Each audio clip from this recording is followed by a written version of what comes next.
시청자 여러분 안녕하십니까? 용감한 토크쇼 직설 원일입니다. 전 세계의 이목이 베트남 하노이에 몰렸습니다. 기차 타고 60시간 달려온 북한 김정은 위원장, 태평양 건너오는 미국 트럼프 대통령. 두 정상 모두 이번엔 단순 이벤트로는 안 되고 뭔가 구체적이고 실질적인 합의를 내놔야 한다. 이런 중압감이 심해졌을 겁니다. 핵심은 두 가지입니다. 비핵화가 어디까지 진행될 것인가? 상응 조치인 대북 경제 제재 완화는 어느 선까지 갈 것인가? 한반도의 운명이 갈리는 순간입니다. 청와대는 북미 간의 종전선언 가능성을 시사했습니다. 용감한 토크쇼 직설, 현지 영상 실시간으로 보여드리면서 행간의 숨은 뜻 분석하고 토론하겠습니다.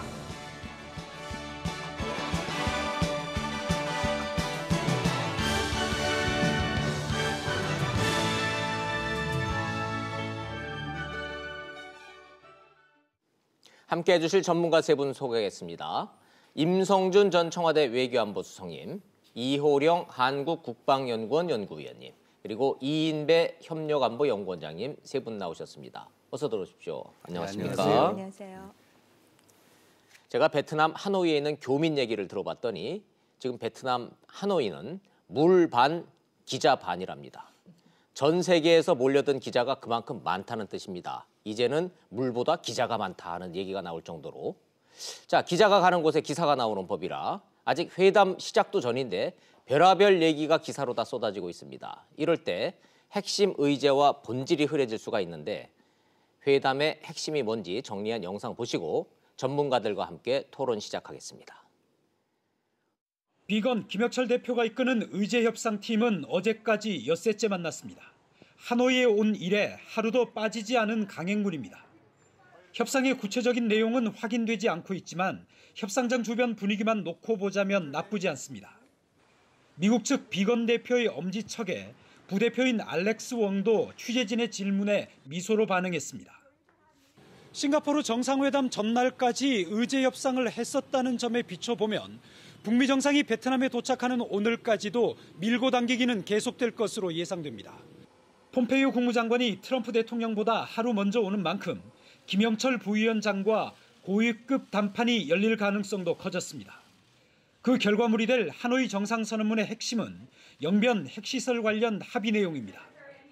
핵시설에 대한 단순한 동결로는 부족하고 폐기와 관련된 내용이 포함돼야 하고 폐기라는 말이 들어가더라도 언제까지가 명시되느냐에 따라 회담 성과에 대한 평가가 엇갈릴 것으로 보입니다.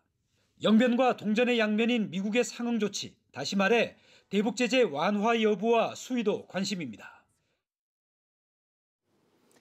자, 전문가들과 함께 하나하나 짚어보도록 하겠습니다. 시청자 여러분들도 궁금하실 게 많을 겁니다. 현지 분위기는 어떤지, 두 사람은 지금 어떤 상황으로 오는 건지, 도대체 기차 타고 오고 비행기 타고 오고 이런 거는 외교적으로 어떤 의미가 있는 건지, 가장 핵심인 비핵화는 그럼 어떻게 되는 건지, 우리 정부는 어떻게 갈 건지, 이런 순서로, 이런 주제로 여러분들과 함께 전문가들의 의견을 하나하나 좀 구해보도록 하겠습니다. 제일 궁금하실 게, 자, 좀 도착했느냐 안 했느냐 궁금하실 건데, 현지 상황 좀 보여드리겠습니다. 현지에 지금 베트남 하노이가 아니고요. 현재 기자들이 몰려 있는 곳은 동당역이라고 하는 베트남 현지 상황입니다. 저는 처음에 동탄역인 줄 알았어요.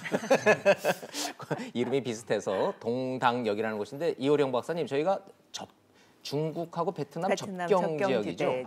그렇죠. 뭐 우리로 따지면 대충 뭐 한 신의주 정도 되는 데라고 생각하면 될까요? 네, 그 정도로 생각하시면 될 것 같아요. 저기까지 기차로 도착을 하고 예. 동당역에서 하노이까지 한 2~3시간 정도 자동차로 2~3시간 정도 네네, 이동을 한다고 되어 있죠.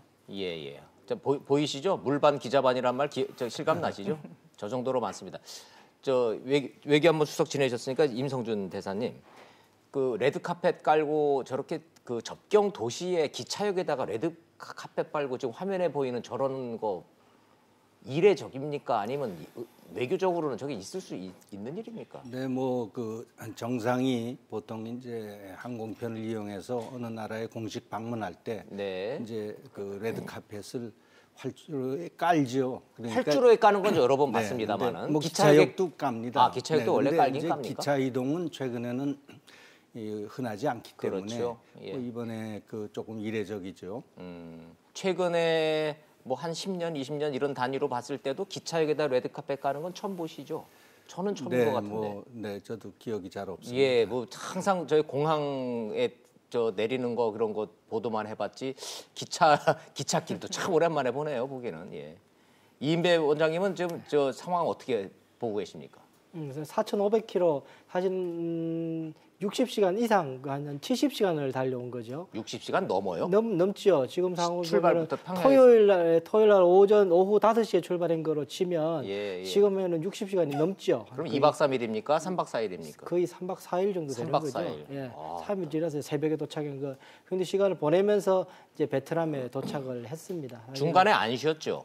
중간에 쉬었다는 정보는 저는 없었습니다. 없었죠. 예, 없었고 계속 온 것 30분 같아서. 정차했다는 예, 뉴스가 30분 30분 네, 정차는 네. 냈고 예. 그저 얘기 나온 김에 저 기찻길 보니까 생각났는데 일본 요거는 사실관계 때문에 좀 짚고 가겠어요. 일본 언론이 김정은이 타고 오는 그 이 특별 열차 1호 열차에 헬기도 있다 이렇게 보도하는데 수성님 제 상식으로는 기차에 헬기가 실립니까? 뭐 전혀 그거 거기에 저 관해서는 뭐 제가 과거에도 이렇게 그런 이 어떤 근거 있는 정보 아니죠? 글쎄요, 그 상식적으로 예. 기차 차량에 헬기가 들어가려는지 물론 뭐그 조금 넉다운 한다든가 네. 이제 그래서 가지고 다닐 수는 있겠지만은 분해해서. 네, 분해해서. 분해해서. 네, 예. 근데 일본 언론들이 그런 얘기를 해서 제가 농담 삼아서 야 헬기를 싣고 다닐 것 같으면 차라리 마징가 제트가 있다 해라 내가 이런 얘기를 하고 그랬는데 저런 얘기가 나올 정도로 김정은이 타고 다니는 1호 열차는 뭐가 방탄이라든지 보안이라든지 뭐 이런 거는 뭐 국방연구원 차원에서도 보면은 좀 특별한 열차기는 합니까? 일단 그 북한의 주로 이제 지도자들이 이동하는 게 김일성 시대 때부터 열차이지 예. 않았습니까? 그래서 이제 그런 열차 제작과 관련돼서 굉장히 특수하다라는 점이 강조되다 보니까 예. 저런 내용들이 또 나오지 않을까 싶은데요. 저도 뭐 확인된 바는 없어서 그렇죠. 네, 예. 뭐라고 말씀드릴 수가 조금 없네요. 일본 언론이 이 북한 문제를 보도를 할 때 있어서 우리보다 조금 앞서가고 과장되고 좀 이렇게 흥분된 상태에서 보도가 나오는 측면이 좀 있기는 합니다. 그러나 이제 일본 언론이 그렇게 보도를 하고 있기 때문에 뭐 제가 사실관계를 좀 여쭤봤는데 근거는 없다 이런 말씀. 그 얘기 좀 해보죠. 얘기 나온 김에 이인배 원장님 4,500km면은 저희가 통상적으로 미국 횡단 뭐 여행 간다 그랬을 때 뉴욕에서 LA까지를 6,000km라고 흔히들 얘기하는데 4,500km면 거기에 버금가는 거리잖아요. 그렇습니다. 예. 야, 참 이게 왜 이럴까요, 도대체? 우선 제가 볼 때는 이 열차를 타고 가면서 뭐 많은 분들이 이야기하고 있지만 어쨌든 전 세계 집 이목이 어디를 동선을 계속 체크하면서 오기 때문에 김정은 위원장이 계속 그 전 세계 이목을 끌어당길 수 있다는 장점이 있을 겁니다. 이목을 끄는 데는 성공했나요? 별로 성공한 것 같지는 않습니다. 그런데 두 번째로 제가 볼 때는 더 중요한 의미 중에 하나는 저는 이번에 열차 여행이 1차 싱가포르 정상회담 때 중국 비행기 항공기를 지원하면서 보여줬던 중국의 후원의 2탄이다라는 생각을 해보게 되는데요. 중국 뒷배 자랑이다. 그러니까 결국은. 사실 춘절이 3월 1일까지 특별 운송 기간이 돼서 중국도 굉장히 운송에 신경을 많이 쓰는 시기라고 그럽니다. 그럼에도 네. 불구하고 열차를 이렇게 횡단해서 허용해 주는 것 자체는 중국이 그만큼 김정은 위원장을 그만큼 배려하고 있다라고 좀 보여주는 것이죠. 그리고 가장 안전하게 이 중국 대륙을 3일 동안 통과하게 해줬다라는 네. 것을 계속 보여줌으로 인해 가지고 중국이 그만큼 북한을 이제 뒤에서 후원하고 있다는 것을 장기적으로 이렇게 아하. 과시하는 목적이 있지 않겠느냐라는 생각이 들고요. 시간적 효용성으로 보면 지금까지 관례를 보면은 미국 정상회담은 남북 정상 끝나고 나면 시진핑 주석을 만났지 않습니까? 김정은 예. 위원장이 이번에도 만난다고 친다면 이번에 열차 타고 가면서 돌아가면서 이번에 베이징을 거쳐오지는 않았습니다만 네. 돌아가는 차편에서 베이징에 들려서 만난다 그러면 시간적으로도 갔다가 평양 가서 다시 가는 것보다 시간적으로 조금 세이브도 될 수 있을 것 같아서 뭐 그런 포석도 있지 않겠느냐라는 생각을 해보게 됩니다. 귀국길에 시진핑 만날 가능성. 네. 이번 그 제2차 북미 정상회담이 예. 조금 저는 그 초점이 네. 이 본질에서 약간 벗어나서 그 홍보전 양상으로 흐르는 거 아니냐. 그저 기차 때문에 그렇게 된 측면이 그러니까 있어요. 이제 네. 트럼프 대통령도 과시욕이 있고 네, 네. 김정은도 이제 은둔 국가의 지도자지만은 이제 자기가 그 트럼프하고 대등한 위치에서 세계의 소위 정상회담을 하겠다. 예. 이런 어떤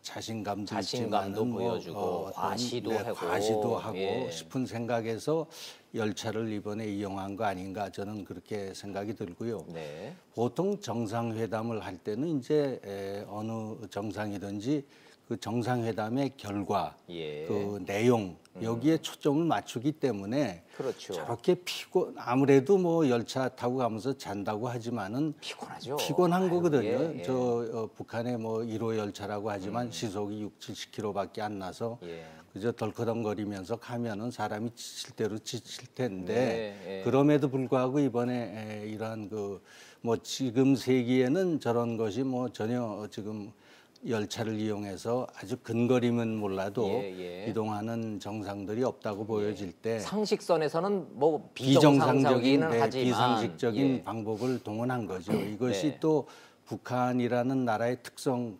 김일성의 어떤 그 과거에 뭐 김일성은 20며칠도 이동을 해가지고 동유럽까지 간 적이 있고요. 아 그런 적이 네, 있습니까? 루마니아 방문할 때 25일인가 걸쳐서 그 소위 지금 우리가 얘기하는 예, 시베리아를 거친 그러한 그 철도 이동을 한 적이 있습니다. 그렇군요. 예. 네, 50년대 이미. 예. 수석님 말씀하시는 순간에 지금 화면에 지금 이게 현지 상황의 지금 라이브 상황입니다. 현재 들어오는 저 기차가 김정은이 탄 특별 열차 1호 열차 같아요. 도착을 하는 것 같습니다. 이호령 박사님, 네. 중국에 도착을 해서는 저 열차 20량짜리 저거는 북한 1호 열차가 맞는데 네. 기관차는 신호 체계 때문에 중국 걸로 바꿔서 온다라고 얘기가 있었는데 그것도 맞을까요? 아니면은 저 기관차도 북한에서부터 계속 평양에서부터 온 기관차일까요? 혹시 확인된 거 있습니까? 명확한 건 잘 모르겠는데요. 명확하게 일단 이거다라고 지금 뭐 정보 당국도 좀 확인은 안 되고 있습니다만은. 그 장시간 동안 지금 건 3일에 걸쳐서 기차 예, 예. 운행을 했기 때문에요. 그런 것도 생각해 볼 수 있지 않을까라는 생각이 듭니다. 시청자 여러분들과 함께 근세기에 참 보기 드문 장면을 좀 함께 보고 있습니다. 공항에서 벌어지고 있는 국빈 환영 행사는 여러 차례 봤습니다만은 기차역에서 벌어지고 있는 저런 상황 처음 보고 있습니다.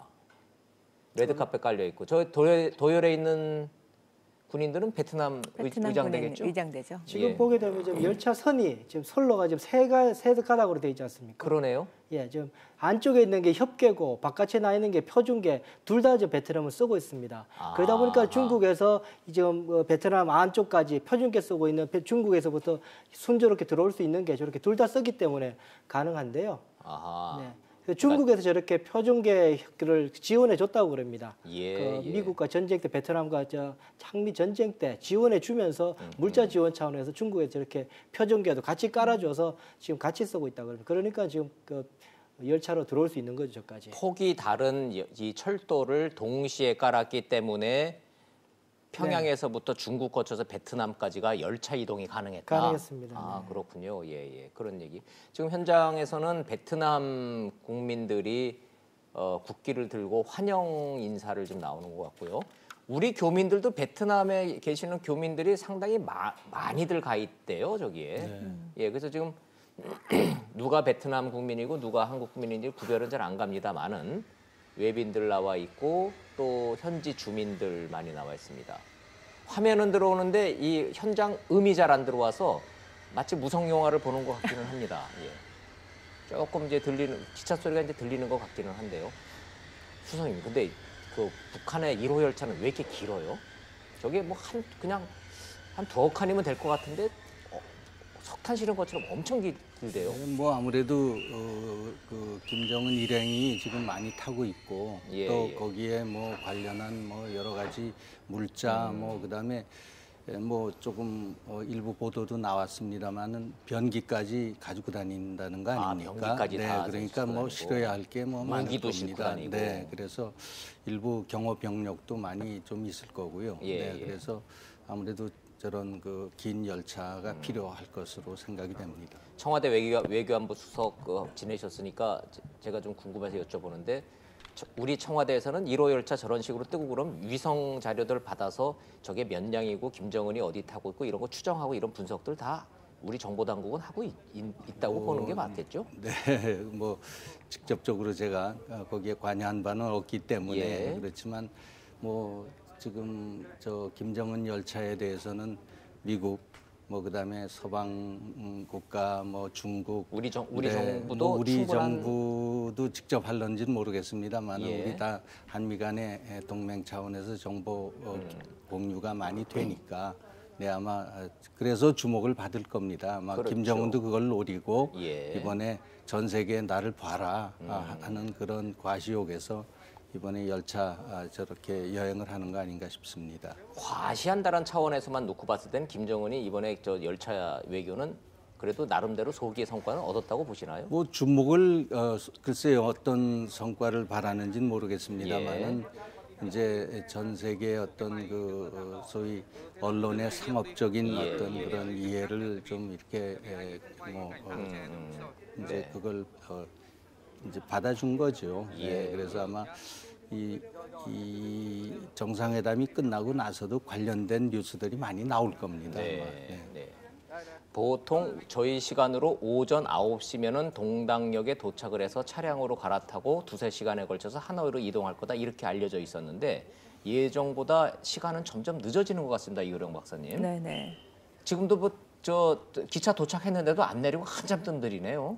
일단 도착하면 이제 안내에서 이제 점검을 하고요. 또 예. 데리고 나올 분들이 들어가서 안내를 하겠죠. 이제 예. 그런 시간이 걸리지 않을까라는 생각이 근데 듭니다. 의미만 놓고 여쭤보면 김정은이 지금 추구하는 것이 정상 국가로서의 새 정상 지도자의 모습을 전 세계에 보이겠다 이런 취지로 봤을 때 3박 4일에 걸쳐서 기차를 타고 와서 저런 모습으로 이 국제 무대에 등장하는 것이 정상 국가 지도자로서의 면모를 과시하는 데 도움이 될까요? 아니면 오히려 반대로 아무리 북한이라도 좀 이상한데 이렇게 좀 부정적인 이미지가 더 가미가 될까? 어떻게 보세요? 저는 앞에서 이제 두 분께서 말씀을 해주셨는데 크게 저 기차를 이용한 데는 세 가지 목적이 있다는 생각이 들어요. 첫 번째는 뭘까요? 이제 정치적인 목적인 건데요. 예. 노동신문을 통해서도 이례적으로 김정은 위원장이 23일 날 5시에 출발을 했는데 바로 다음 날 24일 바로 날 했죠. 발표를 예. 했었죠. 예. 이전과 굉장히 다른 그건 다른 모습이라서 모습입니다. 이게 마치 이제 정상 국가화를 나가기 위해서 위원장의 어떻게 보면 정상회담과 관련된 일정도 동선을 바로바로 보도하는 것 자체가 정상 국가의 모습인데 그거를 과시했다. 네. 근데 좋습니다. 저는 그거를 그런 맥락보다는 네. 그 뒤에 나온 이제 노동신문의 내용을 보면은 대장정을 위한 출발을 지금 위원장이 했다. 그래서 거기에 따른 우리도 그 애국심을 같이 네. 보여주면서 동조를 해야 된다라는 거를 보여주고 있거든요. 표현을 대장정이라고 쓰는 그렇죠. 거죠. 북한이 네. 현재 이 상황을. 네네. 아하. 대장정을 발표를 하고 거기에 따른 사상적인 강화를 요구를 하고 있어요. 그러니까 사상적 강화다.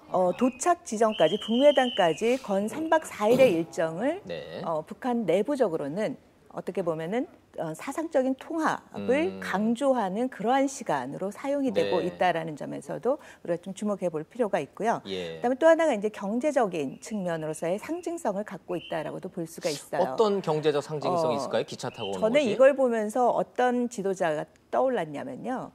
등소평의 예, 남순 강화의 이미지가 제일 그거 먼저 우리 떠올랐어요. 역사 시간에 배우기는 했는데 예, 그렇죠. 기억은 납니다. 네, 92년도에 이쪽 남쪽을 돌면서 예. 개혁 개방의 의지를 다시 보여주고 그리고 그 이후 시점에서 사실상의 중국이 경제 발전을 하게 되는 거죠. 혹시 덩샤오핑도 그때 남순 강화를 할 때 기차 타고 다녔나요? 기차 타고 갔었죠. 그게 그런 문화군요. 이 사회주의 측면에서 국가에. 어떻게 보면은 그런 이미지 메이킹을 앞에서도 이제 대사님께서 굉장히 이번에 이 기차로 가는 거에 있어서 여러 가지 홍보를 해주고 있다라는 측면에서 간접적으로는 네. 외교적으로는 중국의 이 뒷배를 받고 예. 또 하나의 그 그 남쪽을 향해서 개혁 개방의 어떤 등소평의 이런 이미지도 보여주면서 실용적인 방향으로 정책 선회가 있지 않을까 하는 국제사회에 대한 기대감을 또 보여주는 측면도 있다라고 볼 수가 있고요. 네. 그다음에 외교적 측면에서는 이제 앞에서도 임배 박사님께서도 보여주셨듯이 북한과 중국과의 관계, 또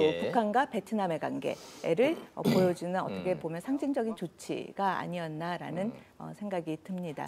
그 철도 얘기가 나왔는데 저는 뭐 이어서 조금 말씀을 드린다면은 이 김정은 이번에 열차 이동은 우리 그 국민들이나 우리 문 대통령한테 조금 주는 그런 그 메시지도 좀 있어 보입니다. 아, 거기에 숨은 뜻이 있을까요? 지금 문 대통령 우리 정부가 지금 제일 강조하는 것은 북한의 철도 현대화를 철도 위한 연결. 지금 지원을 빨리 하겠다는 그런 구상을 여러 번 밝혔고 또 문 대통령으로서는 이 동북아 철도 협력 구상 이거는 이번에 이제 우리 국민들이 이거 잘하면은 북한 연결시키면 우리도 저 태국 갈 때 뭐 베트남 갈 때 기차 타고 가도 되겠네.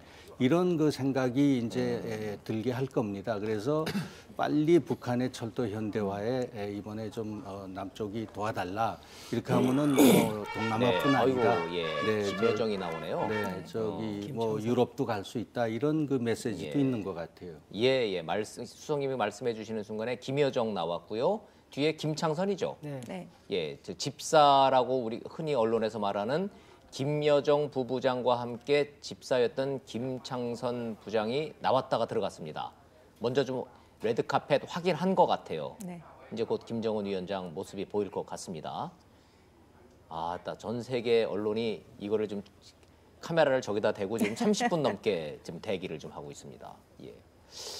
수석님 말씀 들어보니까 우리 국민들도 그런 생각 할 것 같기는 합니다. 부산에서 KTX 타고 신의주 거쳐서 단동으로 넘어가서 저 노선으로 가면은 중국 대륙 종단해서 베트남까지 가는구나. 태국도 갈 수 있겠네요. 네, 우리 동남아에 지금 우리 국민들이 굉장히 많이 가거든요. 네. 그래서 이제 그런 뭐 생각도 할 수 있고 또 하나 뭐 지금 아직 김정은 나오지 않기 때문에 말씀을 이어간다면은 보통 그 독재 지도자들이 대개는 그 자기 나라를 비우는 시간을 좀 짧게 하려고 하거든요. 해외 다닐 때는. 그렇죠. 근데 이번에 이 장기간 뭐 조금 비행기 타는 것보다는 뭐 장기간이죠. 나오네요.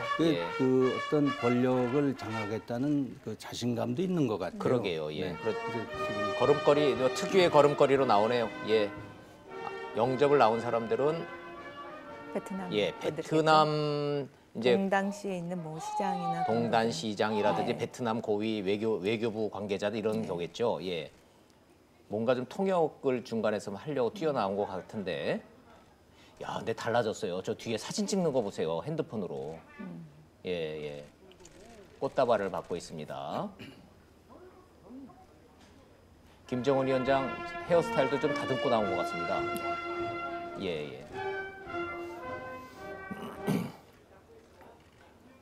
이인배 원장님, 주선국이고 개최국이지만 베트남은 이번에 속된 표현으로 장사 잘하는 거죠. 그러면 이제 동남아에서 여러 국가, 말레이시아, 인도네시아 다 해보겠다고 유치하려고 굉장히 육치전을 벌였지 않습니까? 그랬는데 어쨌든 그 북한이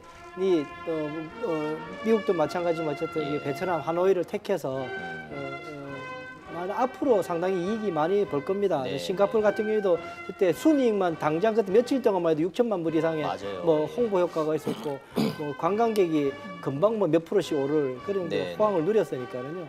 베트남도 굉장히 하노이도 꽤 많이 경제적 효과를 누릴 겁니다. 그렇죠. 안타깝게도 제가 베트남 관계자들의 얼굴과 이름을 다 지금 일일이 모르는 상황에서 전해드리기 때문에 악수를 하는 인사들이 누군지를 말씀을 드리지 못하는데 의전상으로만 놓고 보면 외교부 수석 지내셨으니까 저 정도 급이면 외교장관, 동당시장, 외교부 고위 관리들 베트남에서 이 정도는 당연히 나왔겠죠? 네, 뭐 저도 그렇게 짐작이 상식선이라면 뭐 저 국가 주석은 안 나왔겠지만은 그 아마 외교 장관 정도는 나와야 정상인 거죠.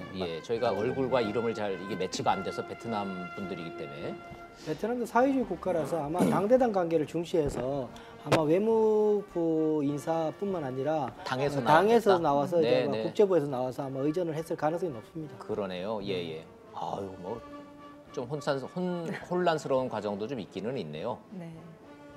근데 저렇게 근접 촬영 허용하는 것도 이례적이긴 해요. 김정일 시대에는 제 기억으로는 저거 상상도 못하는 일이에요. 예, 기자들이 부딪히고 맞아요, 저렇게 막 기자들이. 넘어질 뻔하고 이런 네, 상황도 네. 예예. 차량에 올라타네요. 그 유명한 저 호위대들 차량과 함께 뛰는 방탄경호단이라고 그러죠. 방탄경호단 네. 또 등장했네요. 예. 네. 북한 주민들 평균 신장하고 비교해 보면 저 방탄경호단들은 거의 농구 선수들급이에요. 180 이상 정도는 180 이상 다 돼 보이죠. 네네, 예, 되는 것 짧은 같아요. 머리하고 네. 미리 와서 많이 도착을 했고요. 아마 차량과 함께 같이 뛸 겁니다. 요즘 경호 시스템으로 보면 저 굉장히 올드한 시스템인데. 안 바뀌었네요. 늘 사실 이제 경호하는 것도 이제 뭐 수석님 잘 아시겠지만 이제 경호도 이 민주주의 국가에서는 되도록이면 국민적 편의를 봐서 예. 노출을 안 시키고 경호를 하거든요. 그렇죠. 그런데 이제 독재적 같은 경우는 저렇게 노출을 시킴으로 인해 가서 독재자의 권위를 보여준다고 생각하기 때문에 예. 아주 철학이 다른 그 경호를 보이고 있는 거죠. 지난번에 언제였죠? 저게 벤츠 S600 차량이죠. 600. 방탄 차량. 네. 저게 움직이기 시작해서 속력을 내기 시작하는데 띄워. 뛰었잖아요, 같이. 그거 보고 전 세계 저 언론에서 야 정말 북한 참 저걸 대단하다 그래야 되는지 저 아직도 정상 국가로 되려고 노력한다지만 비정상적인 모습을 너무나 많이 갖고 있고 노출된다는 얘기도 많이 했었는데 말이죠. 그 굉장히 감성적인 측면에서 강조하는 것도 예. 경호 측면에서도 보여지는 것 같아요. 그만큼 지도자가 굉장히 중요하다라는 네. 측면을 대외적으로 과시하는 측면이 아닐까라는 생각이 듭니다. 그래서 예. 절대적으로 보호해야 되고 생명이라든지 이런 거에 있어서 절대적인 가치를 부여를 한 그런 표현이 일부가 아닐까라는 생각이 들어요. 뭐 화면만 보면 현재 좀 비가 좀 왔던 것 같아요. 바닥이 좀 젖어 있는 모습이 좀 보이고요. 햇빛의 그림자가 전혀 보이지 않는 걸로 봐서 날도 흐린 날씨 네네. 같습니다. 그리고 기온도 그렇게 높아 보이지 않아요. 옷차림들만 놓고 네. 보면 다들 긴 소매에 있고 베트남이 지금 수성님 지금 겨울이니까 우리보다는 좀 따뜻하긴 할 텐데. 저희보다는 훨씬 따뜻하고요. 그렇지만 예. 그 동남아 싱가포르나 그 남쪽보다는 거기보다는, 네, 예. 상당히 아이고 역시 또 뛰네요. 좀, 예. 네, 예. 기후가 서늘합니다. 예. 또 뛰네요. 예. 저 시속 한 30km까지는 이제 뛰는 것 같은데 저거 멋있다 그래야 됩니까? 아, 좀 바로 바뀌었네요. 금방. 바로 탁 타면서 경호 차량으로 타네요. 네. 예. 저게 베트남 현지이기 때문에 저희 국내처럼 중계 카메라가 촘촘히 배치가 안 돼서 굉장히 한정된 화면만 보여드리게 됩니다. 자, 정리해서 좀 말씀을 드리면 김정은 위원장 1호 열차 베트남 동당역에 도착했습니다. 승용차로 갈아탔습니다. 환영 행사는 비교적 차분하고 조용히 잘 치러졌습니다. 연단에는 많은 환영 인파들이 나와 있고 승용차로 하노이로 떠났습니다. 2시간에서 3시간 정도 잡죠? 네. 그렇다면 동당역에서 하노이까지의 거리는 뭐 170km 정도 된다. 그러면 서울에서 딱 대전 거리네요. 대전 정도. 예, 그 정도 된 천안 정도. 예, 그 정도 되는 거리로 승용차로 하노이로 가고 있습니다. 자, 도착해서 김정은 얼굴 한번 보는 거로 30분이지 시간이 좀 아까버렸습니다. 방송이 이렇습니다. 이래서 수석님께서 말씀하셨듯이 방송이다 보니 자꾸 화면에 치중을 하고 이 새로운 그 표정에 너무 매몰되다 보면 본질을 좀 흐릴 수 있어요. 이제부터는 남은 시간 동안에는 본질적인 문제로 너무 저 보이는 거에 매몰되지 않도록 노력을 좀 하도록 하겠습니다. 본질로 바로 한번 들어가 보죠. 동결로는 부족하고 폐기라는 단어가 들어가야 이게 아마 성공이라는 평가가 나올 거다라는 앞서 보도가 좀 있었습니다. 전문가들 의견 좀 여쭤보도록 하죠. 임성준 수석부터 여쭤보겠습니다. 합의문 어떤 형태로도 나오겠죠. 네, 뭐 지금 1차 작년에 열심히 6.12 그 싱가포르 회담은 비핵화라는 말만 있었지 액션 플랜이 없었다. 네. 이런 평가 다 네. 시청자 여러분들 알고 계시고. 네. 자, 완전한 비핵화라는 저 말 저 말만 갖고는 안 된다라고 비판을 많이 받았는데, 자 이번에는 뭐가 키워드고 뭐의 관전 포인트로 두고 계십니까? 네, 이번에 뭐 전체적인 그림이 어떻게 나올지는 네. 이제 그 지켜봐야 되겠지만은 이제 이번 그 정상회담의 이제 성공의 하나의 척도는 네. 이게 그 뭐 언론에서 많이 얘기합니다만은 스몰 딜이냐 빅 딜이냐. 네. 네, 그 빅 딜이라고 좀 이렇게 평가할 수 있는 전체적인 비핵화 그림이 나오면은 뭐 그거는 성공이라고 우리가 좀 평가할 수 있겠고요, 쉽게. 네. 그런데 이제 지금 나온 양측에서 나오는 그 어떤 공식적인 발언을 보면은 상당히 거기까지 가기 어렵지 않겠느냐. 네, 그런 좀 생각이 많이 들고요. 현실적으로는 그렇다 네, 이렇게 보시는 거고. 그래서 지금 말씀하셨지만은 동결이라는 그 얘기가 미 측에서 벌써 나왔고, 네. 네, 그래서 그 트럼프 대통령 자신이 우선 서두를 게 없다. 예. 네, 그런 얘기를 뭐 누차 지금 하고 있고요. 그래서 뭐 양측에서 벌써 평가절하를 자신들이 하고 있습니다. 그래서 네. 이번에 그 성과물로 나올 것은 뭐 그렇게 큰 것을 우리가 기대하기는 어렵겠다. 그럼에도 불구하고 지난 싱가포르에서는 원칙 선언만 했기 때문에 네. 세부 사항으로 들어갈 것은 틀림없고요. 뭐 지금 나오는 구체적인 얘기들이 북한에서는 영변의 그 핵 시설을 네. 어느 정도 뭐 앞으로 폐쇄한다든가 예. 또 뭐 동결한다든가 그런 얘기들이 나오고요. 또 여기에 비추어 가지고 이제 미국이 제시하는 상응 조치 네. 이게 이제 맞아야 합의가 이루어질 텐데 그 상응 조치의 큰 저기 갈래는 지금 북한이 요구하는 제재를 어느 정도 이제 이것을 풀어주느냐. 네. 전체적으로 풀어주는 건 뭐 그거는 지금 확고하게 이 비핵화가 된 이후라고 이제 못 박았기 때문에 네. 부분 해제가 어느 정도 되느냐.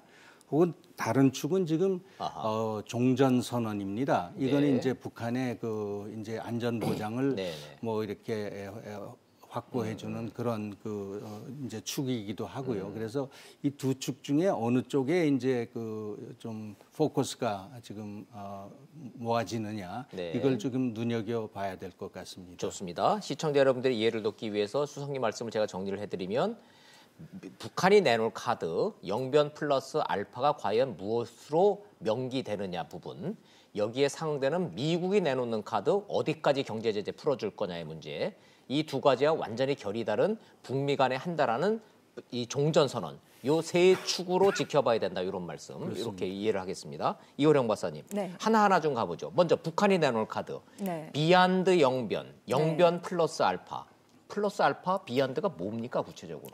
네, 일단 뭐 북한의 핵 개발이 예. 영변에서 시작이 된 거죠. 그래서 영변이라는 지역이 굉장히 이제 비핵화와 관련돼서 상징성을 보여주는 지역이라고 볼 수가 있어요. 그러면 지금까지 나온 걸로만 봤을 때 북한이 영변은 내놓은 거로 볼 만한 근거와 정황이 있습니까? 일단 그 평양 선언에서 예. 담았죠.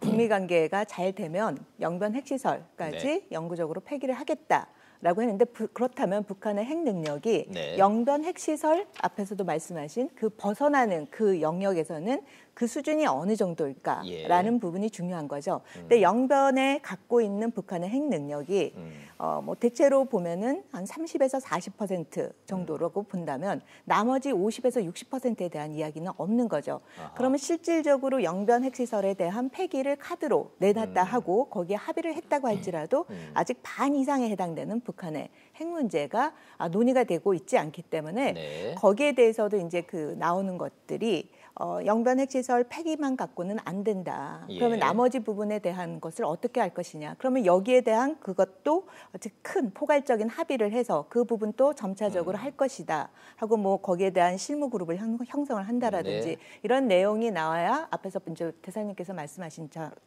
것처럼 큰 하나의 빅딜이 될 수 있다라고 보는 거죠. 시청자들이 궁금해하시는 사전 질문 하나만 요 대목에서, 영변 플러스 알파라는 거에 있어서 플러스 알파라는 게 영변 말고 다른 핵 능력이나 핵 시설을 의미하는 겁니까? 영변이라는 핵 시설에다가 ICBM, 미국이 그토록 원하는 요거를 플러스 알파라고 하는 겁니까? 두 가지가 다 될 수가 있는 둘 거죠. 다다. ICBM이라는 거는 이제 투발 수단인 거죠. 그러면 네. 미사일 시험 발사 장소와 관련돼서도 그 중단을 이미 선언하지 않았습니까? 이제 그런 측면에서 네. 그 플러스 알파에 된다는 게 시설이 될 수도 있고요. 그다음에 네. 투발 수단과 관련된 것들도 포함이 될 될 수가 수 있고. 있겠죠. 요거는 지금 실무 협상 과정에서 어떻게 정리되는지 알려진 바가 전혀 없는 모양이군요. 그쵸. 예, 이호령 박사님도 두 가지 다 있을 근데 과거에 그 뭐 지금 모든 초점이 영변에 예. 모아졌었는데 영변은 북한이 이제 그 핵무기를 제조하는 그러한 길로 가는 데 있어서 핵물질을 이제 그 생산했던 생산해내는 시설이 곳이니까. 있습니다. 재처리 시설이 있고 원자로가 있고요. 5메가와트 네. 이제 지금 러시아에서 초기에 도움을 줘가지고 그래서 이제 완성이 돼가지고 흑연로인데 거기에서 이제 재처리를 통해서 핵 폭탄을 만드는 핵 물질 플루토늄을 플루토늄을 만드는 생산하는데 거고. 이제 중요한 거는 그 이후에 그 영변 지역에도 한 8,000개의 그 농축 우라늄을 생산할 수 있는 이제 시설을 또 다른 시설이 네, 있다. 이제 그게 크게 이제 갖춰졌다는 거죠. 그래서 그게 몇 영변은 예. 그 이제 핵 물질을 소위 이 생산한 농축 우라늄과 플루토늄. 네. 그래서 이제 이것이 없다면은 그 핵탄두를 못 만드니까. 네. 근데 이제 플러스 알파라면 우리 이 박사님 잘 설명하셨지만은 그러면 그 핵탄두를 만드는 제조 공장은 아마 별도로 있을 겁니다. 지금 네.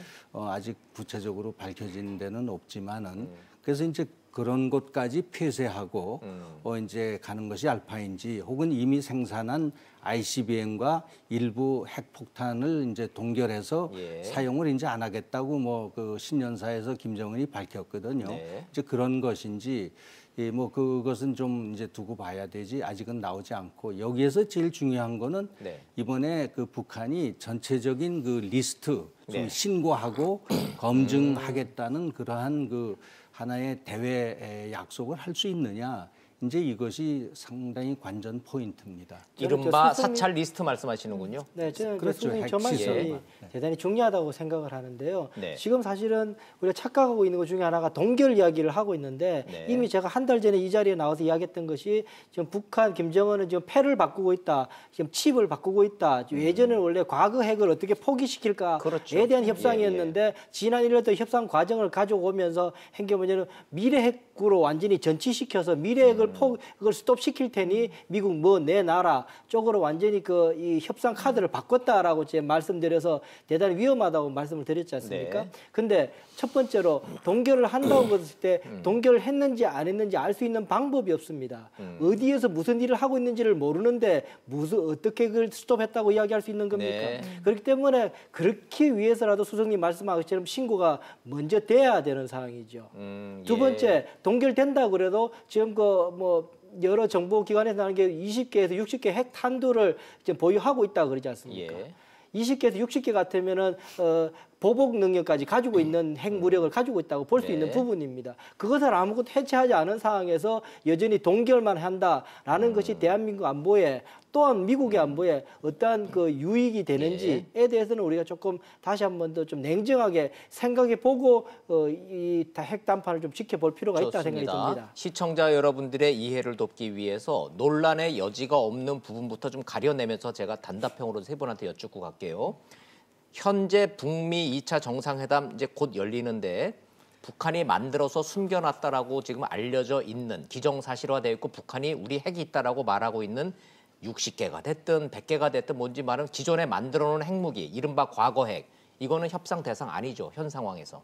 북한이 안 내놓고 아니죠. 네, 아니라고 아니죠. 봅니다. 그건 동의하시죠, 세 분. 네. 자, 그럼 북한이 만들어 놓은 핵은 여기 오늘 협상에서는 빼는 겁니다. 이거는 나중 문제를 일단 돌려놓는 거예요.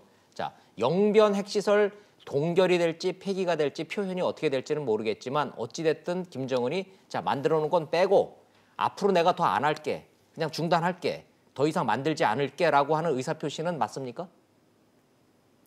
네, 그것도 뭐 이번에 이제 지켜봐야 되는 거죠. 대답이 네. 바로 안 나오시네요. 그러니까 지켜봐야 돼. 요 대목부터 이제 해석의 영역으로 가는 거군요. 신년사에서 이미 밝힌 바는 있죠. 어쨌든 네. 핵무기를 생산, 사용, 확산하지 않겠다라고 했는 부분이 있기 때문에 아니, 말로만 따지면 이미 저 세상 가 있는 김정일 위원장도 핵무기는 안 만든다 그랬잖아요. 그러니까 말은 필요 없는 얘기고. 일단 그걸 가지고 협상에서 이제 예. 틀어질 수 있는 근거는 되는 거죠. 예. 자, 좋습니다. 다시 그럼 가면은 동결이냐 폐기냐는 현재로서는 가늠하기 어렵다. 어렵습니다. 어렵다 이렇게 수석님은 이렇게 보시는 거고 이인배 원장님 어떻게 보세요? 네, 지금 폐기 자체가 이제 어려운 상황입니다. 예. 폐기라고 보기에는 너무 앞서 나가는 거다. 네, 예. 이호령 박사님. 저는 모든 동결도 어렵다라고 봅니다. 모든 동결도 지금 나오는 어렵다. 이 동결도 일부 동결인 거지 예. 모든 거의 동결이라고 볼 수가 없는 거죠. 혹시 저 요즘 나오는 말대로 방공 교육을 너무 세게 받으셔서 지금 너무 적대적 인식을 하고 계시는 아니요, 건 그렇지 아니에요? 않아요. 그런 거 그냥 아닌 거죠? 앞에서도 말씀드렸듯이 우리가 영변 핵시설 외에도 많은 시설들이 있다라는 예, 이야기는 예. 계속 논의가 되어 왔는데 예. 지금 거기에 대한 언급이 없지 않습니까? 그러니까 이번에 그 조금 트럼프 얘기를 또 들어보면은 네. 우리는 지난 1년 동안에 북한이 미사일 발사 안 하고 핵실험 안 해서 행복하다고 그랬거든요. 예.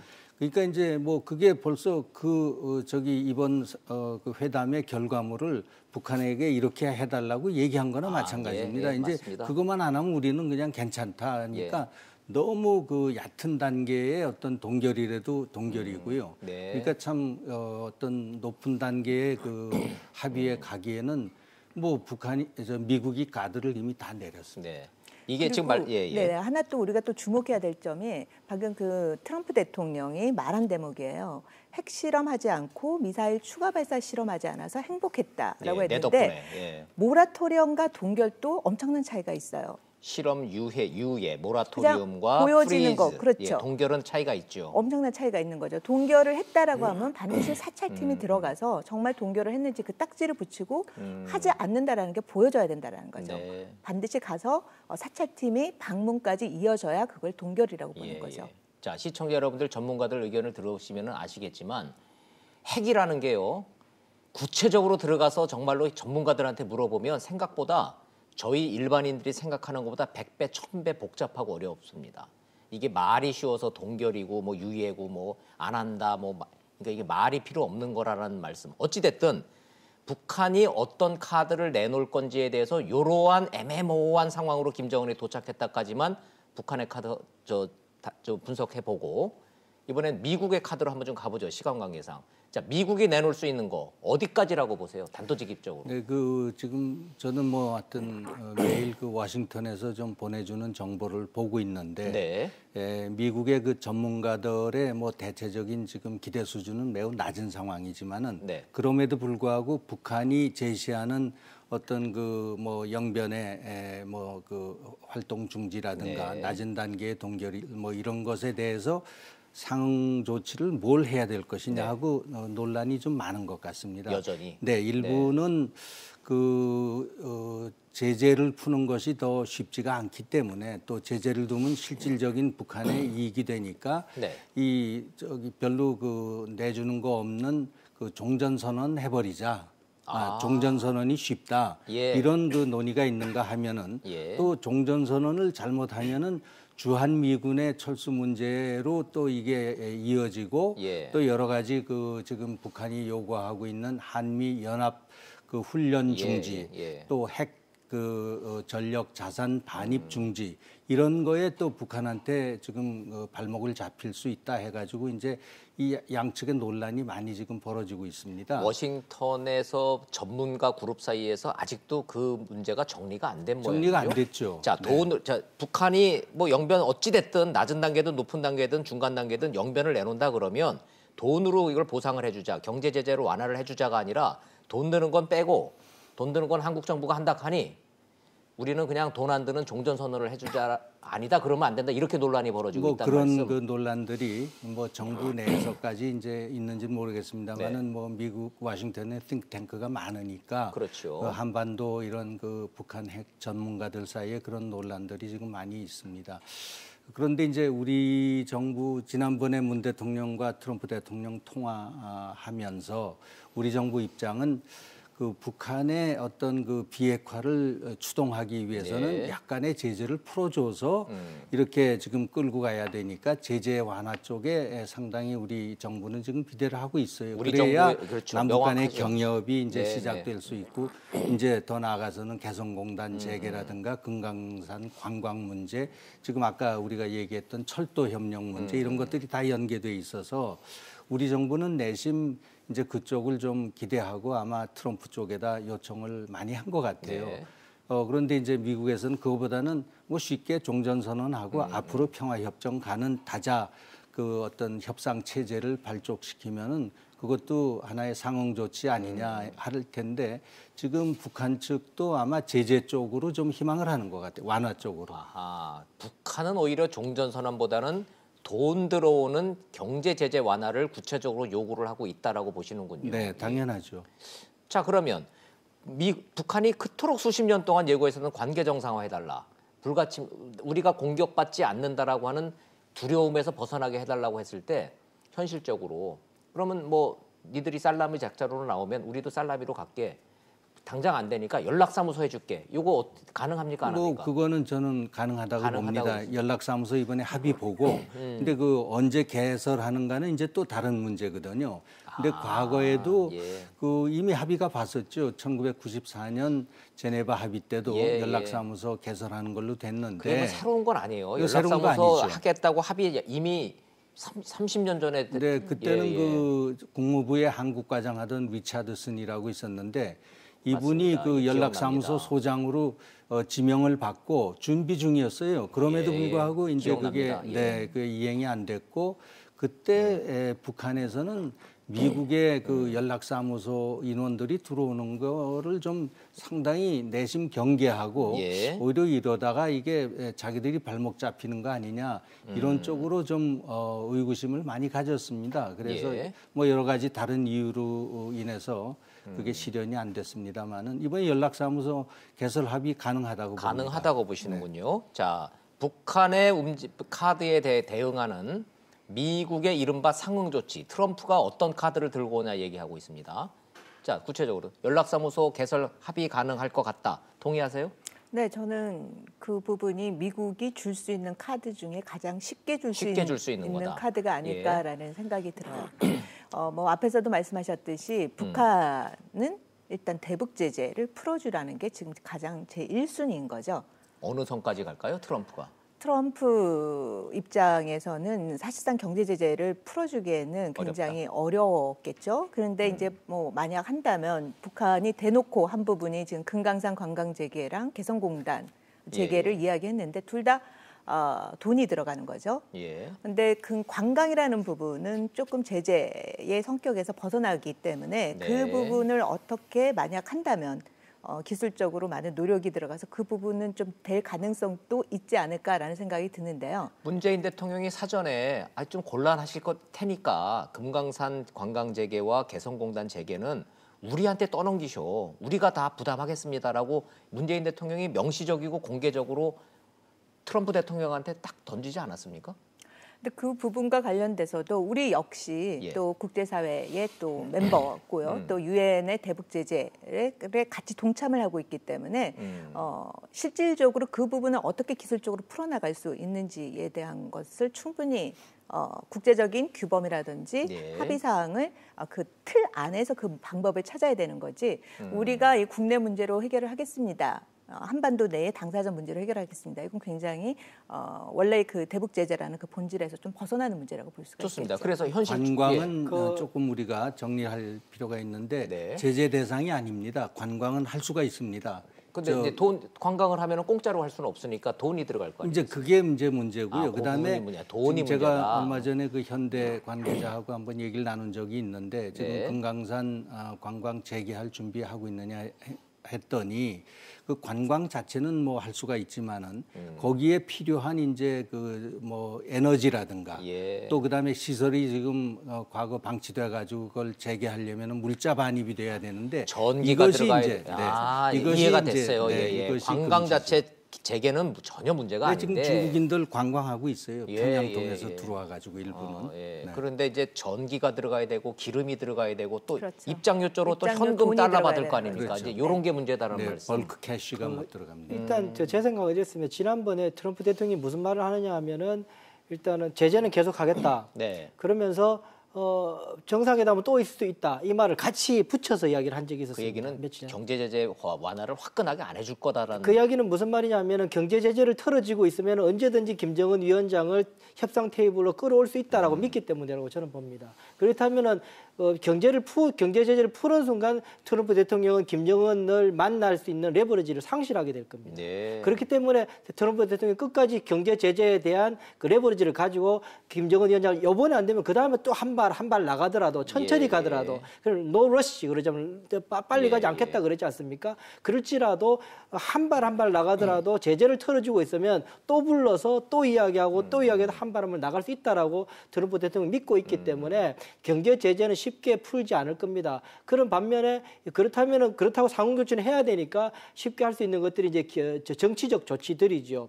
그 중에 하나가 이제 연락 사무소 문제인데 1994년에 부지까지 다 해놓고 멤버까지 다 했지 않습니까? 예. 뭐 무산됐었는데 하게 되면 북한은 좋은 것이 연락 사무소를 원했던 이유 중에 하나가 뭐냐면은 미국으로부터 있을지도 모르는 무력 공격에 대해서 평양에다가 미국 관리들과 가족들이 있을 경우에 방패 삼아서 인지를 삼게 되면 굉장히 유리하고 안전할 거다. 안전 보장 조치가 될 거라고 믿고 있었기 때문에 그걸 원했을 겁니다.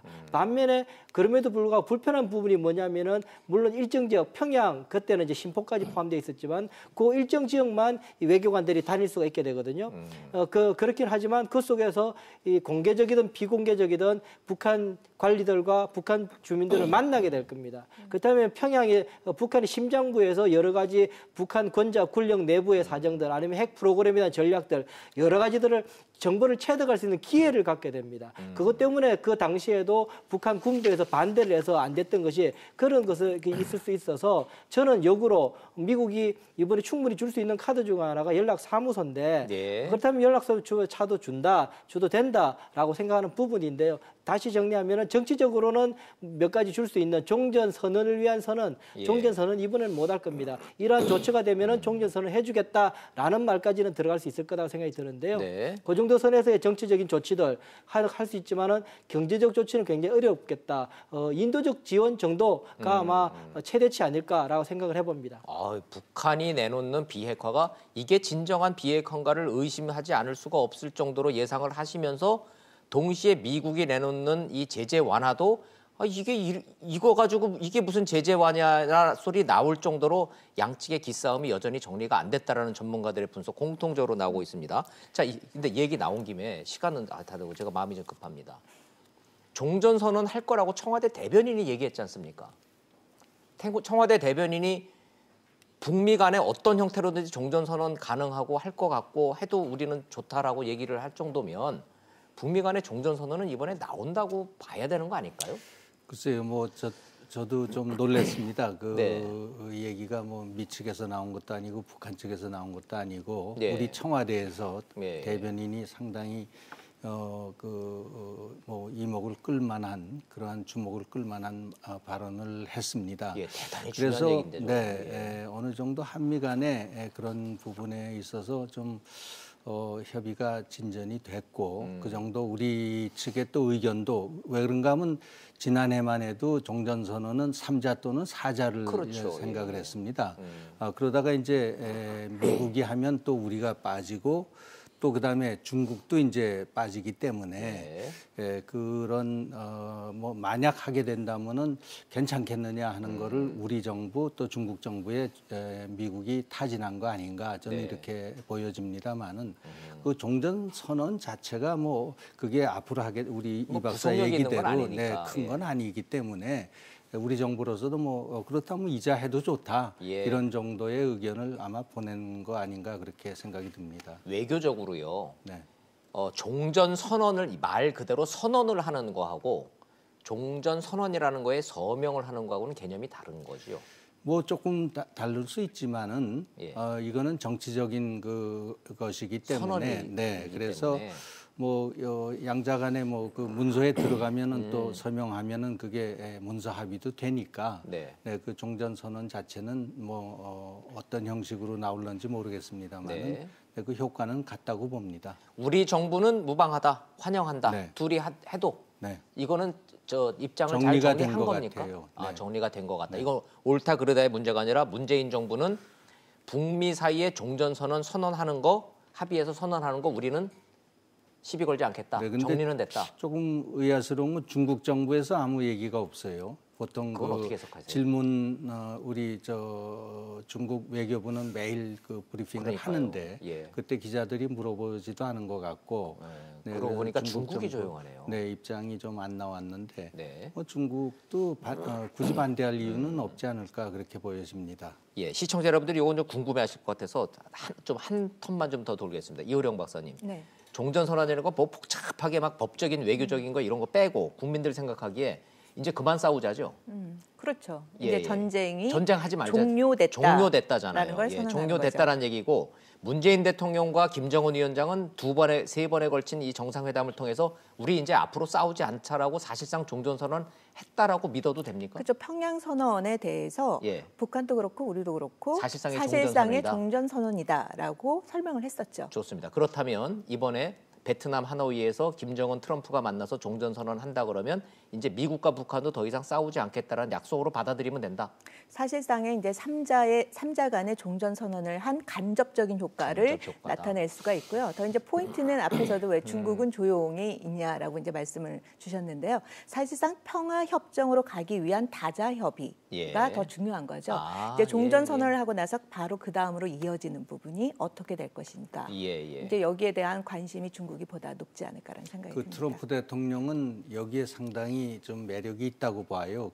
왜런가 하면은 과거에 어느 대통령도 한국 전쟁을 그 공식으로 종전 못 시켰는데 네. 내가 바로 그 사람이다. 아. 이제 과거에 그 미소 간의 냉전을 그 해체하고 그걸 이제 종식시켰던 사람이 레이간 대통령인데 네, 네. 거기에 버금가는 내가 그 위협을 이뤘다. 그 과시적인 트럼프 대통령으로서는 이게 매력적이죠. 매력적이라서 반갑고 뭐 다 이게 평화 체제로 가는 그 과정 자체는 참 환영할 만한 일이기는 한데 왠지 우리 국민들 마음속에 트럼프 대통령의 특성상 종전 선언을 하고 이런 식으로 가면은 결국 저 주한미군 빼려고 하는 머릿속에 없을까? 뭐 이런 그거는 걱정은 이제 또 어떻게 정리를 했죠. 이번 협상 테이블에는 주한미군 문제는 올라가지 않았다라는 거를 이제 우리 한국 국민들이 뭐 걱정할까봐 또는 이제 그 일본이 얘기는- 걱정할까봐. 그 얘기는 다음 네, 테이블에는 이제, 올라갈 수 있다는 얘기 아닌가요? 네, 글쎄요. 저는 예, 그건 더 좀 해석의 영역이죠, 그건. 기분이 안 좋았던 것이 그 평양에 이제 워싱턴 D.C.에 김영철이 방문했을 때 네. 트럼프 대통령을 만나고 나서 후일담이 공개되면서 하는 이야기가 북한 측에서 뭐 여러 가지에서 뭐 주한 미군 문제는 거론하지 않겠다라고 하더라라고 이야기를 한 거예요. 예. 그러니까 이 북한이 이제 미국에 가가지고 트럼프 대통령을 만나서 우리 주한 미군 문제는 이야기 안 하겠다라고 이야기하고 나서 트럼프 대통령이 이번에 협상에서는 주한 미군 문제는 그 테이블이 없다라고 이야기한 거죠. 네. 마치 북한이 양보한 것처럼 뭐 이거는 뭐 내가 그냥 뭐 익스큐즈 해줄게처럼 느끼는 부분이라서 이미 벌써 그거는 뭡니까? 벌써 협상한 거 아닙니까? 예. 주한 미군 문제도 트럼프 대통령하고 김영철 부위원장하고 이야기를 한 거 아니에요. 벌써 이미 테이블에 올라와 있었죠. 대단히 저는 뒷맛이 별로 좋지 않다라는 생각이 바로 그 부분 때문에 한국 예, 국민들이 걱정을 하고 있는 거죠. 종전 선언 자체는 그야말로 선언일 수 있죠. 원래 평화 협정을 체결하게 될 때 제일 전문에 처음에 나오는 것이 전쟁을 종결한다라고 밝히는 부분이 가장 먼저 들어가는데 그것만 똑 떼서 따로 하자는 게 이제 종전 선언인데요. 예. 그걸 하는 것 자체가 그냥 선언일 수 있는데 그 정치적 효과가 굉장히 클 수 있다는 예, 우려 예. 때문에 우리 국민들도 그렇고 좀 우려하고 있는 그런 상황입니다. 예, 전문가들의 말씀을 직설적으로 좀 전해드리면 북한이 원하는 거는 경제 제재 완화인데 이거를 요구받고 있는 트럼프 대통령은 경제 제재, 돈 들어가는 것보다는 안보, 한미 동맹을 혹시 카드로 내놓을까봐 그 걱정들 하고 계신다고 저는 이해를 하고 있습니다. 맞습니까? 네. 이 박사님? 네. 우려가 전문가 되는 그룹에서 거죠. 그런 걱정들 현재로 존재하고 있습니까? 네. 그 폼페이오 국무장관이 며칠 전에 CNN하고 기자회견을 했습니다. 이번 정상회담을 네. 앞두고. 근데 거기에서 그 기자들이 이제 많이 뭐 트럼프 대통령이 뭘 과연 결단을 하고 네. 합의를 할 것이냐. 뭘 내놓을 거냐. 네. 예. 그런 데 대해서 트럼프 대통령에 대해서 상당히 소위 이 협상 스타일 또 그분의 이제 스타일에 대해서 걱정을 했습니다. 이 김정은하고 오랜 시간 둘이 단독 회담하다가 갑자기 즉흥적으로 어떤 그 합의를 해줄까봐 네, 이 그럴까 봐. 단독 회담 시간을 좀 줄이겠다는 줄여야 식으로 되겠다. 예, 네, 그래서 예. 두 사람만 있는 거를 굉장히 경계하는 듯한 자기들끼리 못 믿는 거예요, 네, 지금. 그 폼페이오 국무장관으로서는 이번에 정말 이번에 자기의 국무장관의 어떤 역량을 테스트받는 네. 그런 이번에 이게 계기가 되기 때문에 네, 네. 폼페이오 저 국무장관 상당히 긴장하고 있는 것 같습니다. 트럼프 대통령은 오늘 비행기 타고 오고 있고요. 폼페이오 장관은 도착해 있고. 이미 도착했죠. 1차 시간이 다 돼서 30초씩만 더 드리겠습니다. 1차 때 나오자마자 우리 정부와 협의 없이 한미 훈련 중단할기라고 일방적으로 한 거는 즉흥적이었습니까? 아니면 계산이었습니까? 즉흥적이었죠. 즉흥적이었습니까? 네네. 그럼 이번에도 그 연장선상에서 한미 훈련 중단 뭐 이런 거 걱정하고 계십니까?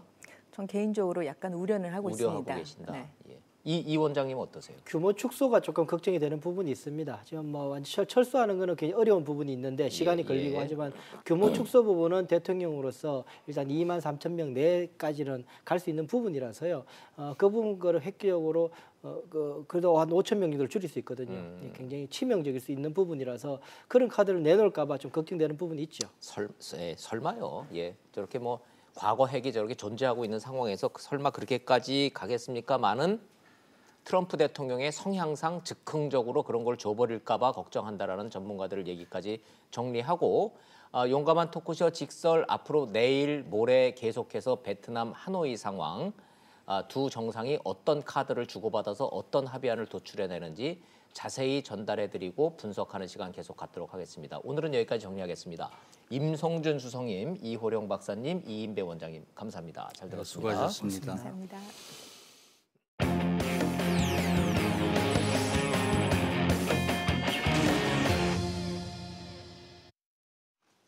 북미 정상회담에 가려서 그렇지 자유한국당이 내일 굉장히 큰 이벤트가 있습니다. 새로운 당대표가 선출됩니다. 황교안 전 총리, 황교안 후보가 우세하다는 관측 속에 정작 관전 포인트는 오세훈, 김진태 두 후보 가운데 누가 2위가 될 거냐가 더 중요한 관전 포인트랍니다. 영상 보시고 이슈 따라잡기 돌아오겠습니다. 당대표 선거에 30% 비중으로 반영되는 일반 국민 여론조사가 한창인 상황. 먼저 황교안 후보 캠프에선 어대황이란 말이 돌고 있습니다. 어차피 대표는 황교안을 줄인 거로 대세론의 다른 말입니다.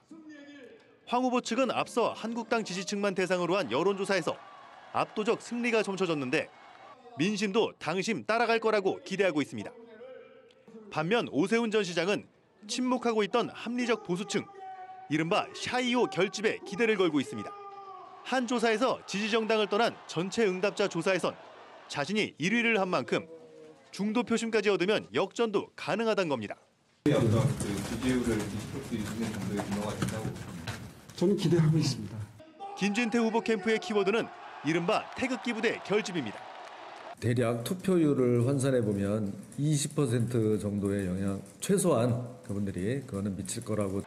현장을 휘어잡던 극우 성향 지지자들이 실제 표에서도 얼마만큼 파괴력을 보일지는 전망이 엇갈리고 있습니다. 지금까지 각종 조사에서 오세훈, 김진태 두 후보가 엎치락 뒤치락하는 상황인데 1위 못지않게 누가 2위를 차지하느냐에 당 안팎의 관심이 쏠리고 있습니다. 네, 역시 기자도 2위에 관심을 있네요. 이슈 따라잡기 이수희 변호사님 나오셨습니다. 어서 오십시오. 네, 안녕하세요. 안녕하십니까. 네. 뭐 단도직입적으로 여쭤볼게요. 어대황 맞습니까? 어차피 당대표는 황교안. 안 변해요?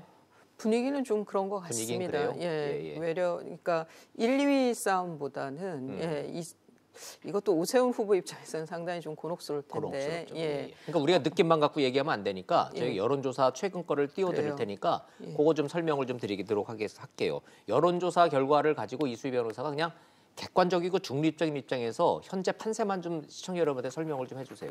지금 이제 리얼미터입니다. 예, 저거는 그러니까 한국당 지지자 상대로 했을 때 일반 국민들 아니죠? 예, 일반 국민 아닙니다. 했을 때 황교안 후보가 60.7, 예. 지금 오세훈 후보가 3위로 나오고 있죠.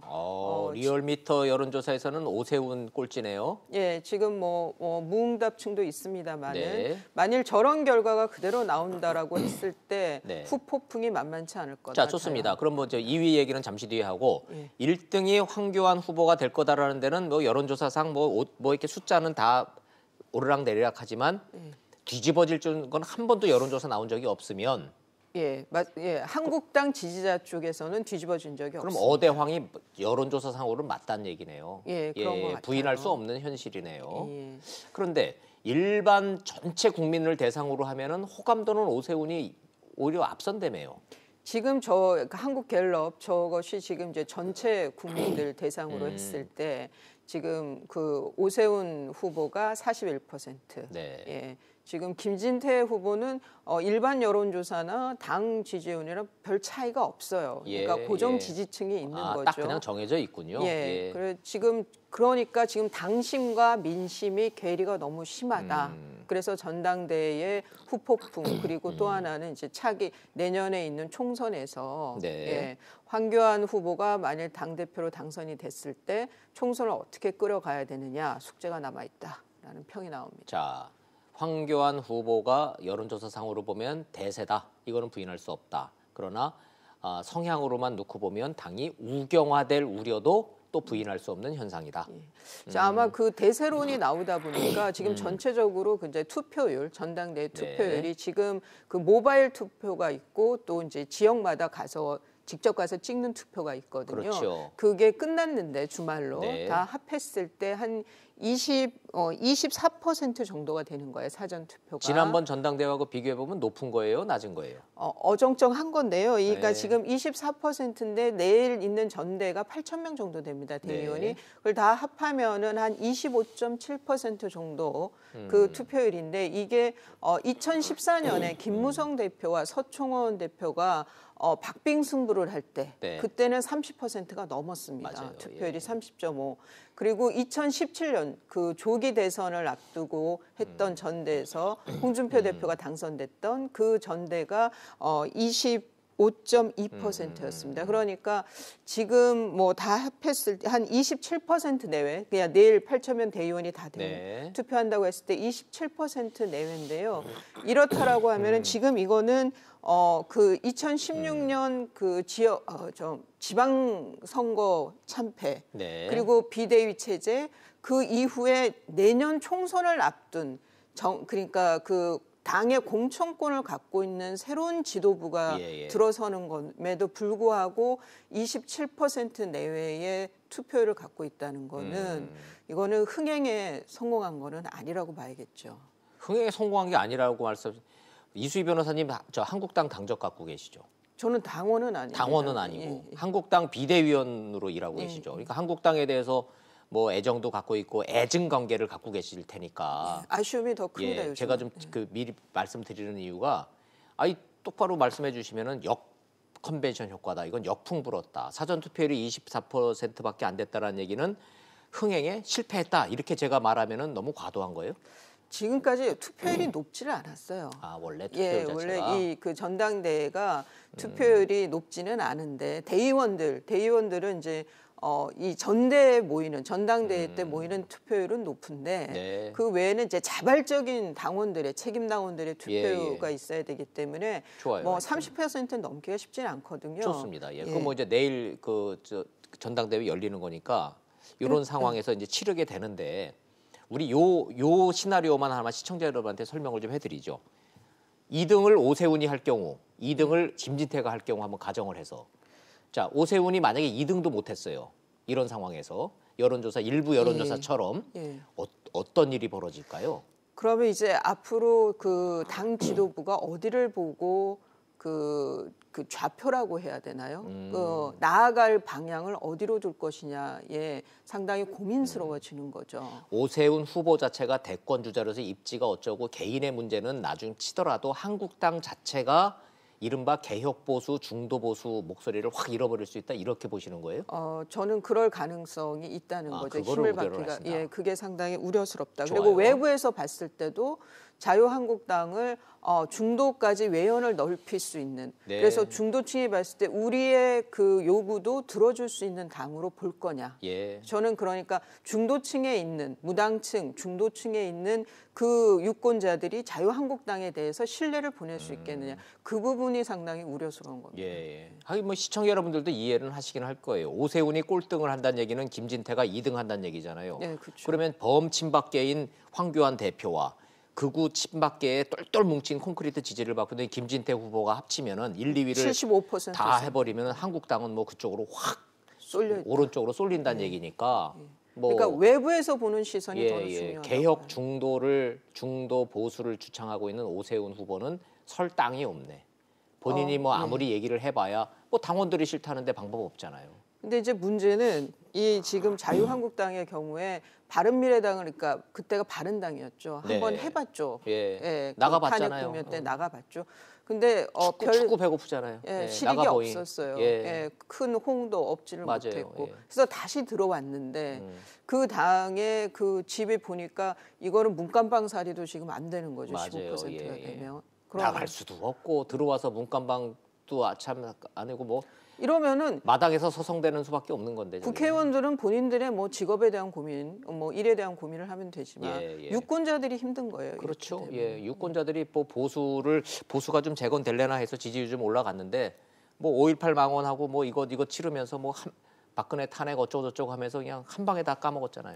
근데 이제 하나 좀 뭐 이것도 어떤 희망이라 그러면 기대라 그러면 황교안 후보가 당선된 후에 제 갈 길을 가는 거죠. 당선은 내가 뭐 당선되기 위해서 경선 때 내 이런 말을 했지만 이건 나라 위해서 좋은 선택이 아니다. 글쎄요. 태블릿 픽식 조작설이니 뭐 이런 거 다. 뭐 얘기 나오셨지만 황교안 후보 뭐 다른 거는 뭐 탄핵에 대해서 어쩌고저쩌고 세모표는 그렇다 치더라도 태블릿 PC 조작 가능성 그러니까 저 태블릿 PC에 대해서 지금 그 한국당의 이제 열렬 지지자라고 할까요? 한국당 안에 강성인 분들이 뭔가 이상하다는 생각은 야트막하게들 하시는 거예요. 저게 아예 조작됐다고 생각하시는 분도 있지만 저 애초에 보도됐을 때 태블릿 PC, 그 태블릿 PC가 약간 뭔가 이상하다. 하지만 탄핵은 어쩔 수 없었다. 그리고 그게 아니라 하더라도 태블릿 PC 때문이 아니라 하더라도 뭐 저 최순실이 국정에 관여한 거는 다른 증거들도 많지 않았느냐 이렇게 이제 판단하시는 분도 있고 아예 조작됐다고 생각하시는 분이 이제 그분들이 더 소수기는 하지만요. 아니 뭐 유권자들이 뭐 좀 이상하다고 생각하고 말고는 그거는 이제 논외로 치더라도 당 대표가 되신 분이 탄핵은 존중하면서 절차는 잘못됐고 법원의 증거는 조작됐을 가능성이 있다 그러면 정치인이 애매하게 이렇게 다 아우르면서 대충 가려야 될 문제가 있고 명확하게 선을 그어서 이거는 이거다라고 밝혀야 될 상황이 있는데 요 문제는 세 가지가 전부 다 모순으로 다 엮여 있잖아요. 탄핵은 존중하면서 절차는 잘못됐고 증거는 조작됐다? 그럼 국민들 입장에서는 황교안 후보가 이게 앞으로 어떻게 하겠다는 얘기인지에 대해서 감이 옵니까? 그래서 이제 오세훈 후보가 공격하기를 그렇게 공격했죠. 그 당대표가 그렇게 말씀을 하시며 그래서 그거를 무슨 뭐 조사라도 하겠다는 의미냐 당대표가 됐을 때 정말 그게 조작됐다고 생각한다면 거기에 상하는 대책을 그러면 해야 되는 거 조치를 취해야 되는 거 아니냐고 공격을 했는데 거기에 또 두루뭉실 넘어갔어요. 황교안 후보는. 그래서 저는 아마 황교안 후보가 당대표가 되고 난 뒤에는 이런 그 논의는 의미가 없다. 미래로 가자라고 하면서 통합으로 가자라고 하면서 프레임을 바꾸려고 애를 많이 쓸 것 같아요. 근데 그거는 당 내에서는 통할 수 있을지 몰라도 당 외에서 내년 총선까지 여당과 다른 당에서는 가만히 있지 않을 거라는 거죠. 언론에서요. 언론이 기자들이 이렇게 모순된 발언을 하고 나고 이런 핵심적인 부분에서 모순된 발언을 하면요. 아무리 당사자가 이제 그만하고 미래로 가자고 해도 페이지가 넘어가질 않습니다. 묻고 또 묻고 그럴 때마다 이제 시달릴 거기 때문에 그래서 총선이 미래에 대한 총선이 아니라 예. 황교안 후보가 당대표가 됐을 때 예, 예, 자칫 과거 계속 탄핵에 머무르는 그 선거가 될 수도 있다. 예. 그런 우려가 좀 나오고 있는 표현이 겁니다. 거칠어서 동의할 수는 없지만 이 홍준표 전 대표가 딱 얘기했잖아요. 탄핵 뒤치다꺼리당 될 거라고. 참 거기서 벗어나질 못해요. 예. 예, 홍준표 대표 표현이 좀 예, 그렇지만 표현은 거칠지만 좀 틀린 말은 없다는 아니다 얘기도 이런 얘기. 하죠. 예. 자, 얘기 나온 김에 이제 저 김병준 비대위원장 한국당하고 이제 빠이빠이 하신 건가요? 어제 마지막 이제 비대위 회의가 있었죠. 어제. 그럼 이 변호사님도 이제 마지막 회의 하셨겠네. 예, 그리고 이제 그 감사패 받고 이제 다시 당에 갈 일은 없지만 이제 뭐 하신대요? 내일 이제 전당대회에서 당기 넘겨주면서 이제 그 새 지도부에 넘겨주면 그때로 이제 비대위원장 임무가 끝나는 거죠. 예. 예. 그런데 어제 25일 저녁에 김병준 비대위원장이 본인을 지지하는 진검다리라고 하는 그 외곽 조직이라고 하죠. 네. 지지 단체의 창립식에 이제 저도 참석을 봤어요. 했더라고요. 진검다리 포럼. 예, 저도 예. 봤습니다. 근데 일각에서는 그 비대위원장직이 완전히 종결된 것도 아닌데 좀 너무 빠르게 행하신 거 아니냐라는 좀 쓴소리도 있습니다. 그런데 김병준 위원장이 비대위원장으로 올 때 뭐 저기서 끝날 거라고 생각한 그렇죠. 분은 한 분도 예. 안 계실 거예요. 예, 자, 그럼 제가 대권을 직설적으로 이제, 여쭤보면 김병준 위원장의 구도는 총선에 출마할 거다. 그래서 배지 달 거고 대권에 도전할 거다. 그러니까 맞나요? 이제 저는 그렇게 봅니다. 예, 예. 비례 쪽보다는 대구 출신이니까 예, 지역구 공천 신청할 거고. 예, 그쪽에서 조금 어려운 지역에서 예.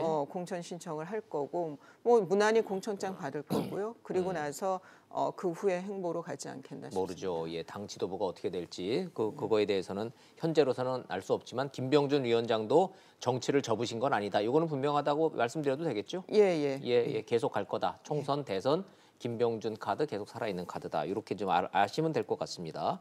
자, 요거 저 민주당 얘기도 한번 좀 해보시죠. 예. 그 20대 청년들이 20대 남성들이 지지도를 빠진다. 20대 청년들이 보수화돼서 얘기를 한다 그럴 때 다들 교육을 잘못 받아서 반공 교육을 너무 세게 받아가지고 그런다고들 얘기를 하시는데 예. 사과를 해도 뭐 당내에서 정리가 잘 안 되네요. 그러니까 이제 그 홍영표 원내대표가 어제 얘기를 했습니다. 깊은 유감을 표시하고 사죄한다. 네. 우리 당 지도부는 그 20대의 고민에 우리는 공감한다. 예. 그러면서 이제 원내대표가 사죄라는 표현을 썼어요. 사과 정도가 아니라 예. 그 무마에 나섰는데 정작 당사자인 홍익표 대변인. 홍익표 수석 대변인이 한 얘기는 20대가 왜 보수적이냐. 그 적대적인 반공 교육을 받았다. 뭐 이런 취지로 얘기를 했거든요. 예. 근데 거기에 대해서 지금 홍익표 수석 대변인은 홍영표 원내대표가 제 말에 본 취지를 오해를 했다. 그러니까 내 말은 이렇게 해서 그 교육을 못 받아서 20대가 이런 취지가 아니라 네. 이렇게 이제 하면서 그 원내대표 사과에 자기는 동의를 못 한다 그랬어요. 그리고 또 그 설훈 의원의 경우에도 나중에 얘기하겠다. 그리고 같은 자리에 앉아 있었는데 네. 설훈 최고위원도 홍영표 원내대표가 사죄 성명을 냈는데도 그 설훈 당사자는 또 사죄한다는 얘기가 없었어요. 그래서 홍영표 원내대표는 지금 이 발언이 두 사람의 발언이 20대 안 그래도 지지율이 지금 급락하고 있는데 그 20대에 아주 기름을 부었다라는 사실을 잘 인식을 하고 있는 것 같은데요. 네. 당사자들은 잘 모르는 것 같습니다. 그러게요. 제 얘기가 아니라 이준석 바른미래당 최고위원이라고 20대는 아니지만 30대니까 같은 젊은 층이라고 봤을 때 세 문장으로 정리를 했네요. 민주당의 입장을 자기가 봤더니 화났냐? 미안하다. 근데 니들이 교육 잘못 받은 건 사실 아니냐? 교육 잘못 시켜서 죄송. 이렇게 젊은이들이 받아들인다는 거예요. 그러니까 이 시각도 근데 왜 20대들은 왜 민주당을 지지를 안 하죠? 왜? 아니 처음에 그 촛불 집회 제일 많았던 압도적이었잖아요. 예, 연령층도 20대였고 예. 그리고 조기 대선 때 결과도 20대 지지율이 아주 전폭적이었었죠. 그 마음이 돌아선 그 이유를 찾아야 되는 거거든요. 근데 민주당 지도부는 20대들이 왜 돌아섰는지를 이해를 못 하시는 것 같아요. 그러니까 돌아선 이유를 알아야 되는데 왜 이해가 안 되는 것 같아요. 왜 천덕꾸러기 취급만 하고 있죠? 교육을 잘못 받았으니까. 그러니까 이게 진영 논리로 그러니까. 보니까 진영 논리로 봐서 그런 것 같아요. 근데 20대들 좀 만나서 얘기 들으면 정말 사는 게 참 힘듭니다. 그 친구들이. 그러니까 있는 집 자제들은 그 고민을 안 하지만 예, 이 신분 사다리가 계층 사다리가 끊긴 네. 사회에서 20대들의 고민이 얼마나 큰지 다시 한번 좀 진지하게 봐줬으면 좋겠습니다. 그러게요. 우리의 미래를 책임지고 있는 20대 젊은이들이 어떤 생각을 갖고 있고 정치권한테 무엇을 요구하고 있는지 정치권이 뭔가 잘 이해를 못하고 있다라는 이런 막연한 생각을 좀 해봅니다. 어찌됐든 20대 여러분들 뭔지는 잘 모르겠지만 무조건 죄송합니다. 예, 죄송합니다. 예, 교육 탓은 아닌 것 같아요. 최소한. 자, 오늘 여기까지 좀 정리를 좀 하고요. 3월 임시국회도 좀 힘든다 그러니까 3월 상황도 좀 잘 보시고. 예, 이게 지금 그 손혜원 국정조사, 네, 그러니까 네. 국정조사냐 청문회냐 이거 갖고 실갱이를 하고 있는데 예. 3월에는 국회가 열려야죠. 글쎄 열려야 되는데 그건 가봐야 알죠. 좀 양쪽에서 좀 이 바른미래당이 그래도 중재안을 내놨으니까 잘 됐으면 좋겠습니다. 알겠습니다. 여기까지. 자, 이수희 변호사님 잘 들었습니다. 고맙습니다.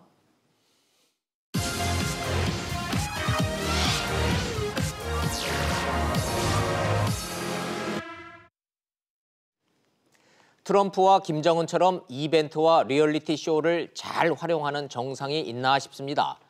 둘 다 극적 효과, 반전의 묘미를 아는 지도자 맞습니다. 지나친 쇼맨십이 거슬리긴 해도 기대가 큰 건 사실입니다. 김정은이 정말 핵과 경제를 맞바꿀로 기는 길로 가면 최상이요. 살라미 전술로 핵과 경제를 둘 다 챙기면 최악일 텐데 합의는 그 중간선에서 이루어질 테니 잘 됐네, 못 됐네 분석은 엇갈릴 겁니다. 전 기준을 딱 3가지 단어로 봅니다. 신고, 사찰, 시간표. 이 3단어가 합의문에 들어가느냐 안 들어가느냐입니다. 솔직히 이젠 김정은보다 트럼프를 더 걱정해야 할 상황 아닌가 싶기는 합니다. 머릿속에 재선 계산이 우선인 트럼프가 한미훈련, 전략무기 전개 중단, 나아가 주한미군 감축 같은 이런 유혹과 생각 없을까요? 우리로선 지켜볼 수밖에요. 어쨌든 비핵화, 말만으로는 안 되는 거고 믿어봅시다. 그러나 검증합시다. 리얼리티 쇼가 아무리 화려해도 이 원칙이 지켜지는지 국민과 함께 차분히 잘 들여다보겠습니다. 직설 마칩니다. 시청해 주셔서 고맙습니다.